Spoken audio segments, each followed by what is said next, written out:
పరంగా గేమ్ ఎవరు safe game ఆడుతున్నారు? ఇమానియల్ ఆడుతున్నట్టు అనిపిస్తుంది అన్న. ఎందుకు?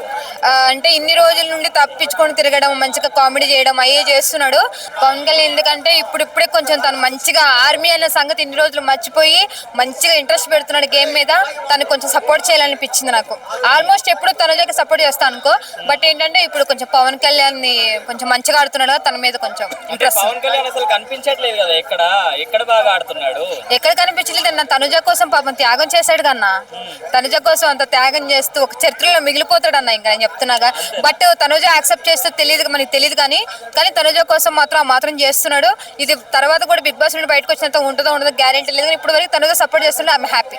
అంటే తనుజ ఏజ్ చాలా ఎక్కువ, పవన్ కళ్యాణ్ చాలా తక్కువ అంటున్నారు, మీరేమంటారు? ఏజ్ తో సంబంధం ఉందన్న. ఈ రోజు ఉంటావు, రేపు పోయి వస్తాం. ఈ పెద్ద ఏజ్, కులాలు అన్ని మతాలు ఎందుకన్నా?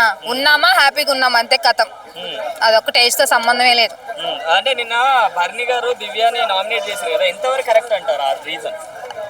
తను చేసినప్పుడు లేదా అన్న.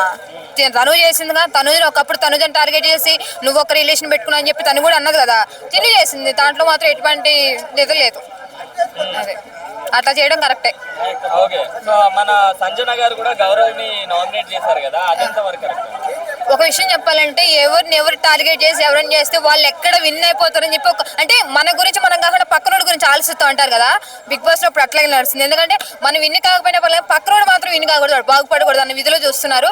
కానీ ఎవరెవరు టార్గెట్ చేసినా కంపల్సరీ తనుజ ఫైనల్ ఉంటుంది కాబట్టి 3-4 మెంబర్స్ మాత్రం ఫైనల్కి వస్తారు అంతే. అంటే రీతు గారు కొన్ని సందర్భాల్లో ఫేక్ ఏడుపు ఏడుస్తున్నారని చెప్తున్నారు. అది ఆమెకే తెలియదు. చాలా సార్లు ఫేక్ ఏడ్చింది పాప. రీతు చాలా ఎమోషనల్ అయిపోయాడు, పవన్ అయ్యాడు. కాబట్టి మనం ఆమె ఎప్పుడు ఎలా ఉండదో మనం మైండ్ సెట్ మనం అంచనా వేయలేము. పవన్ సాక్రిఫైస్ ఎలా అనిపించింది రీతు గురించి? వాళ్ళ ఫ్యామిలీ ఫోటో సాక్రిఫైస్ చేశాడు కదా, ఎట్లా అంటే ఇంకా మాత్రం కూడా చెప్తే రీతు రూమ్ లో తీసుకొచ్చి నా కోసం నువ్వు ఎందుకు చేయలేదురా, ఎందుకు చేయని చెప్పి మళ్ళీ గొడవ వేసుకుంటుందని చెప్పి కంపల్సరీ చేయాల్సి వచ్చింది. ఆ మాత్రం చేయకపోతే మళ్ళీ లవర్స్ అని ఎట్లా అంటాను చెప్పు. అదే చెయ్యాలి కంపల్సరీ. ఓకే. మరి రీతు గేమ్ ఎలా అనిపిస్తుంది? రీతు గేమ్ ఓకే పర్లేదు. ఇప్పుడిప్పుడే కొంచెం ఇంప్రూవ్ అయిపోయింది. ఓకే పర్లేదు.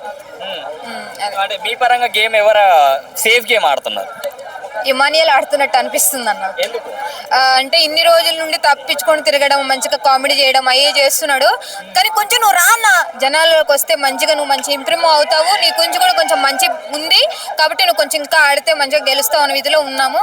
ఫైనల్ కాకపోయినా రన్నర్ అయిన అవకాశమైనా ఉంటుంది. పవర్ ని ఇమాన్యుల్ వాడేసుకున్నాడు కదా, అంటే ఇచ్చేసాడు బిగ్ బాస్ కి సాక్రిఫైస్ అప్పుడు. సో అది ఎంతవరకు కరెక్ట్ అంటారు?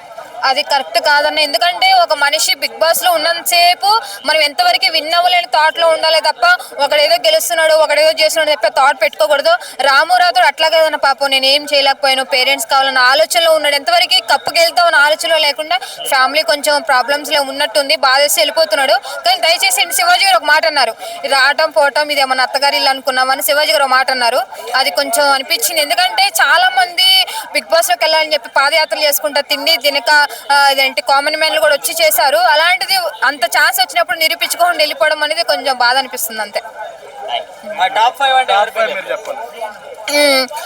ఎన్నిసార్లు చెప్పినా 100% చెప్తున్నా తనుజ ఉంటది. ఇదేంటి రామురాతుడు అనుకున్నా బట్ వెళ్ళిపోయాడు కాబట్టి మనం ఏం చేయలేం. పవన్ కళ్యాణ్ కంపల్సరీ ఉంటాడు, ఇమానియల్ ఉంటాడు, సుమన్ శెట్టి.